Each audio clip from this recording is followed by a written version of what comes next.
পিছে ৰভাখন দিবলৈকে আমলখি গছজোপা কিয়নো কাটিলা? আলহী অতিথি যাব, ৰভা নাইকিয়া হ'ব। বোৱাৰীয়ে ঘৰখন দিব সিপুৰাই। পিছে কোৱাচোন নশুনা, আমলখি গছজোপা সহজতে পাবানে ঘূৰাই?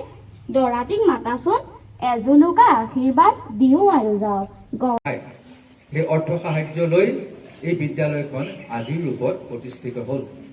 আৰু সেইকাৰণে তেতিয়াৰে পৰা এই বিদ্যালয়খন আউনীআটী হেমচন্দ্ৰদেৱ উচ্চতৰ মাধ্যমিক বিদ্যালয়, তেতিয়া হাইস্কুল আছিল, পিছলৈ উচ্চতৰ মাধ্যমিক বিদ্যালয় ৰূপে পৰিগণিত হ'ল। বিভিন্ন পৰ্যায় অতিক্ৰম কৰি আউনীআটী হেমচন্দ্ৰদেৱ উচ্চতৰ মাধ্যমিক বিদ্যালয় শিৱসাগৰ জিলা নহয় অসমৰ ভিতৰতে এখন লেখত ল'বলগীয়া বিদ্যালয় হৈছে।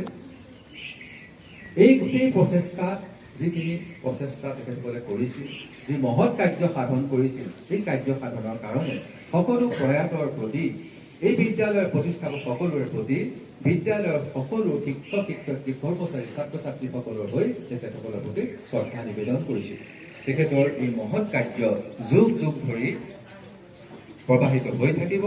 আমগুৰি অঞ্চলৰ এটা উল্লেখযোগ্য অনুষ্ঠান, এই অনুষ্ঠানটি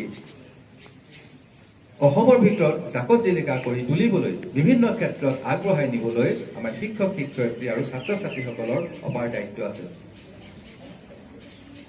তোমালোকে তেখেতসকলৰ ত্যাগক স্বীকাৰ কৰি এই মহত্ব উপলব্ধি কৰি মহাত্মা গান্ধীৰ জন্ম 1869 চনত 2 অক্টোবৰ তাৰিখে গুজৰাটৰ পোৰবন্দৰত হৈছিল। সমগ্ৰ বিশ্বই গান্ধীজীৰ নীতিৰ সৈতে পৰিচিত আৰু তেওঁক সন্মানৰ সৈতে পৰিচিত কৰে। সেয়েহে এই গান্ধী জয়ন্তীক অহিংসা দিৱস হিচাপে উদযাপন কৰা হয়। মহাত্মা গান্ধীৰ পিতৃৰ নাম আছিল কৰমচাঁদ গান্ধী আৰু মাতৃৰ নাম আছিল পুতলীবাই। মহাত্মা গান্ধীক ৰাষ্ট্ৰৰ পিতৃ উপাধি দিয়া হৈছিল। তেওঁক মৰমেৰে সকলোৱে বাপু বুলি কোৱা হয়। অহিংসাৰ পৰম ধৰ্ম নীতি অনুসৰণ কৰি তেওঁ দেশক একত্ৰিত হ'বলৈ আৰু স্বাধীনতা সংগ্ৰামত অংশগ্ৰহণ কৰিবলৈ অনুপ্ৰাণিত কৰিছিল।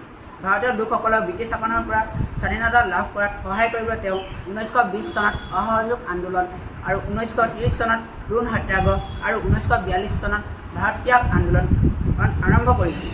তেওঁৰ ভাৰত ত্যাগ আন্দোলন ব্ৰিটিছসকলৰ বাবে ভাৰত এৰি যোৱাৰ আদেশ আছিল।